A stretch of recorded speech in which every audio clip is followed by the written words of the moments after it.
Good afternoon. I'm Mayor John Engen, and with me is Missoula County Commissioner Josh Slotnick. This is our daily briefing for the 19th of March, 2020.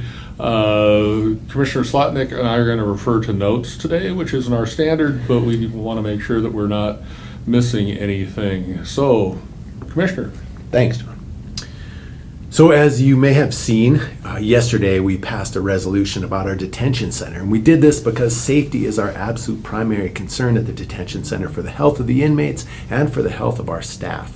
So from now until an undetermined yet date, we are not going to hold any folks at the detention center that possibly could have committed a misdemeanor and are there awaiting trial. So those folks, if they're nonviolent, not felons, misdemeanor people awaiting trial, they're not going to be at the detention center because we don't want to potentially introduce the virus into that population. So also noted right now, it's the end of spring break week, right? So people are going to be coming back from traveling. If you're coming back from Europe, most of European countries, from a handful of Asian countries, including China, South Korea, Malaysia, those are type 3, level 3 countries, so they're called. So check the CDC website. There are specific protocols on how you re-enter the population. And if you don't feel well and you're traveling back and you didn't come from one of those countries, you can check our website, and it's going to be at the end of this video, where you can use a screening tool to determine what your next step should be. Now, make sure you do those things. Thanks, Commissioner. You should also be aware that your public transportation system, Mountain Line, is running on schedule every day. Remember, that's a zero fare, so if you need public transportation, it doesn't cost you a thing, and it is safe. There's social distancing being practiced on those buses, and there's also Wi-Fi and other conveniences if you need them, so don't be afraid to take the bus. Thanks. And tomorrow, we'll be taking commissioner action to suspend payments due to our Economic Development Revolving Loan Fund. This is through the CDBG program, and there are a handful of establishments that we all know well that have made use of this fund, enthusiastically so. We've encouraged that to develop their businesses, and right now a lot of these businesses are shuttered. So for the near future, we're not going to be asking anybody to make payments.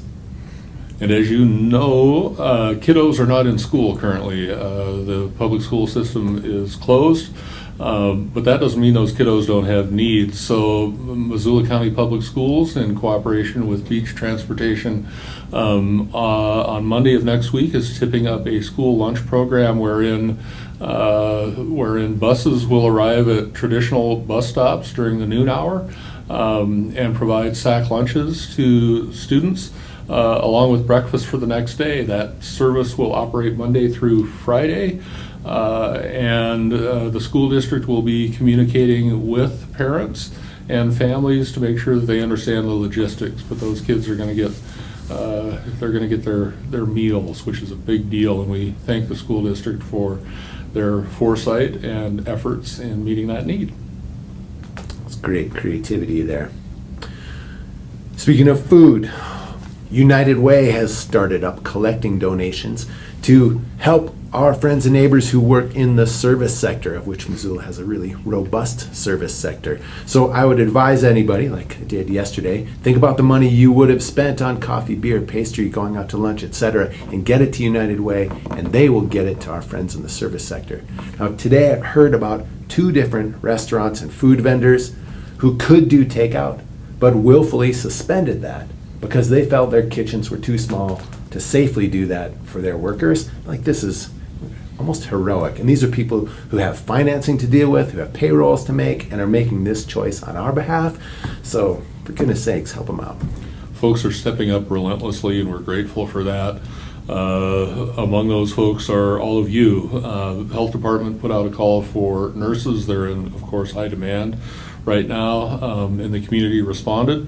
So we currently have a cadre of health professionals who are ready to step up and be deployed as necessary in the community We're grateful for that. We do have another shortage on the medical side of this, and that is personal protective equipment. The masks that you see everywhere, and sanitizing wipes, that sort of material is in high demand and in shortage. So if you have access to any of those supplies, please let us know, and we have a number of web resources that you'll see at the end of this video, ways that you can contact us and we can take advantage of your generosity and innovation.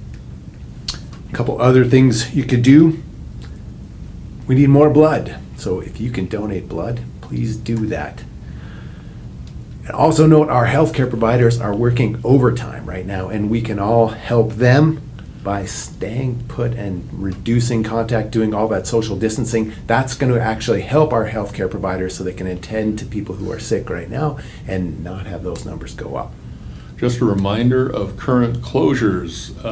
Gyms, theaters are closed, along with restaurants and bars, except for takeout service.